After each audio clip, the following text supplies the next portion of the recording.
Bonjour, je suis toujours en Thuringe, dans cette église de Wangenheim, qui est pas très loin de Erfurt ou de Leipzig.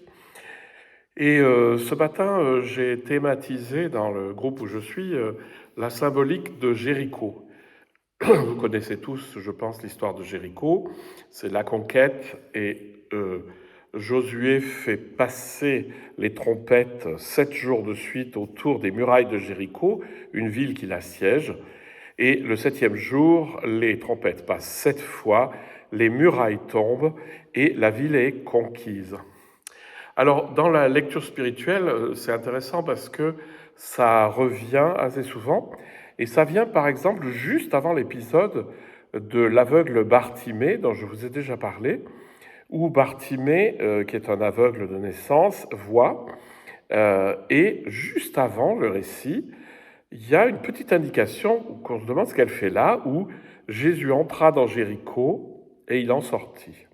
Il ne se passe rien à Jéricho, on ne sait pas pourquoi il passe, mais par contre, évidemment, on comprend très bien qu'il y a une symbolique, et la symbolique, c'est les murailles qui tombent avec les trompettes.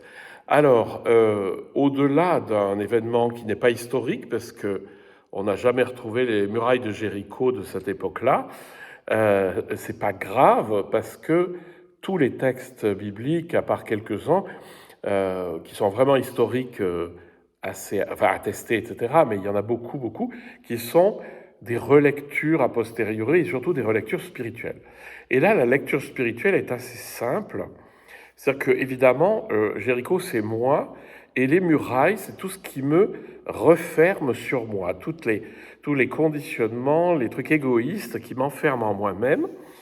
Et les trompettes, en fait, c'est pas des trompettes, c'est ce qu'on appelle le chauffard, c'est-à-dire l'instrument liturgique. Donc, en fait, il y a une allusion à une liturgie. D'ailleurs, c'est comme une procession autour de la ville. Et donc, ça veut dire quoi? Ça veut dire que finalement, la réalité divine, elle est en train de tourner autour de mes murailles, et à la fin, les murailles tombent.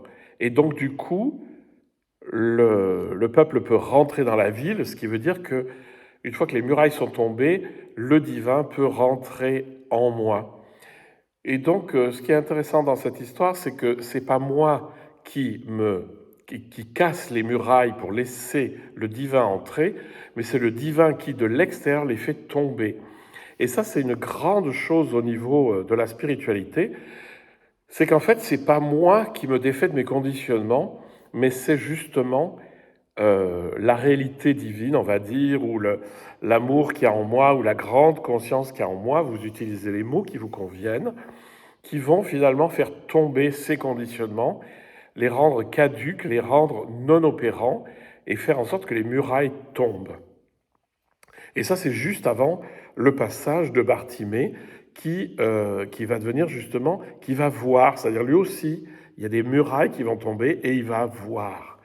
Et donc la symbolique de Jéricho dans l'épisode de l'aveugle Bartimée est assez évidente, elle est placée juste avant la guérison de l'aveugle, et elle indique que toutes les défenses que j'ai, tout ce qui me sépare du monde et font que je crois que je suis ce que je suis, c'est-à-dire c'est ce qu'on appelle les conditionnements, les choses limitantes, eh bien tout ça, ça va tomber parce que justement le divin tourne autour de cette chose-là, et à partir du moment où je laisse faire cette réalité divine qui veut juste mon bien et le bien du monde, eh bien les murailles vont tomber et justement le divin va pouvoir rentrer.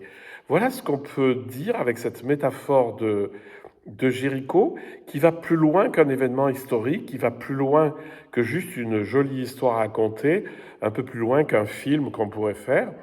Ça décrit ce qui se passe en moi. C'est les murailles que j'ai faites pour me protéger et pour m'identifier, ben finalement, elles vont être détruites par l'amour divin qui vit en moi. Bonne journée.